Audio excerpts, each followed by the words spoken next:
Šį projektą pradėjome rugpjūčio mėnesio 26 dieną. Tai startavo statybos organizacija Kegisa, kuri atlieka darbus. O modernizacija buvo reikalinga dėl to, kad tiesiog keičiasi socialinė politika, keičiasi socialinės politikos gairės, visi nauji reikalavimai atsiranda ir reikalinga paslaugas išplėsti. Taip pat reikia atskirti laikino apnakvindinimo ir apgyvendinimo paslaugas, todėl iš tiesų buvo pasirinktas būtent šis variantas, kad nakvynės namai vis dėlto Marijampolės savivaldybėje yra labai reikalingi.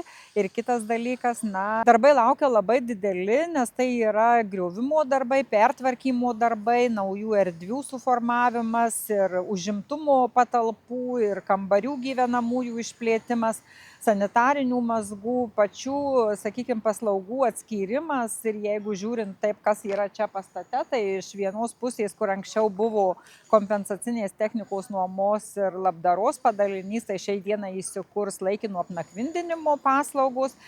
O visame likusiame pastato korpuse bus įkurta laikinosios nakvynės namai, kur bus laikino apgyvendinimo paslaugos teikiamos. Taigi situacija pagerės, nes ir vietų skaičius išsiplės ir kokybės atžvilgių paslaugos tikrai. Projektui viso bendroje sumoje kartu su ES lėšomis ir su savivaldybės lėšomis yra skirta apie 800 000. Šiuo metu dar yra gyvenančių toj pusėje, kur nevyksta griovimo ir remonto darbai, tačiau jau kitą savaitę žmonės bus apgyvendinti kitose institucijose.